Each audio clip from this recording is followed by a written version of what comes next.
Che Belfior è una mostra di illustrazione dedicata alla Resistenza. E ho deciso appunto di realizzare alcune illustrazioni a circa 80 anni dall'inizio appunto della Resistenza, per appunto commemorare in un periodo come questo in cui insomma, il vento dell'estrema destra soffia più che mai in tutto il mondo, in cui il revisionismo storico è sempre, diciamo, più diffuso. Ho deciso appunto di realizzare queste illustrazioni per commemorare la Resistenza, ma anche per tenere viva, diciamo così, la fiammella accesa su uno dei temi, diciamo, più importanti e credo fondativi della nostra democrazia. Appunto ho preso in prestito il simbolo del fiore dalla nota, insomma, brano, dalla nota canzone Bella Ciao, e il fiore un po' è ricorrente, diciamo, in tutte le illustrazioni, anche se non in tutte, però appunto credo che le illustrazioni abbiano bisogno di un simbolo, e il simbolo del fiore penso che sia un po' il collante appunto di tutta questa narrazione, ecco. Ho cercato in qualche modo di rappresentare la Resistenza in tutte le sue forme, in tutti i suoi valori, diciamo,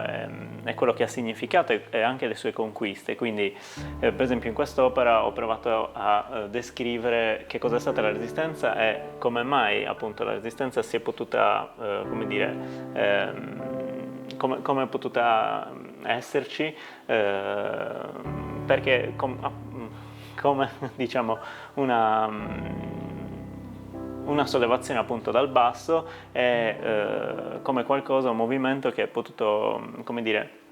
concretizzarsi a tutti i livelli. In quest'altra invece il fiore è rappresentato, diciamo, come uno sparo di un fucile, perché appunto la Resistenza è stata sicuramente anche una lotta armata e una guerra civile. Più avanti invece ho cercato di realizzare delle illustrazioni che rappresentassero la Resistenza anche oggigiorno, quindi come, diciamo, una vecchia signora, ormai appunto sono passati 80 anni, che comunque continua in qualche modo a tenere viva insomma, la memoria, soprattutto per le giovani generazioni che vengono in qualche modo allontanate o spinte via appunto da questo ricordo fondativo. Ed è un po' anche il tema di queste altre due opere, soprattutto questa, in cui appunto il fiore e quindi la Resistenza in qualche modo deve essere qualcosa di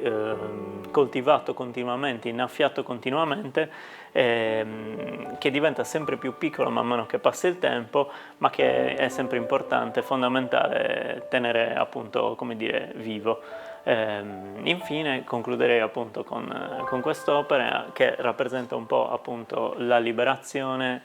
propriamente detta, cioè appunto l'Italia che finalmente si libera da come dire, l'occupazione nazifascista e viene liberata. Quindi l'importanza della liberazione è anche questo, che è come dire, un riscatto degli stessi italiani dopo un ventennio appunto di dittatura.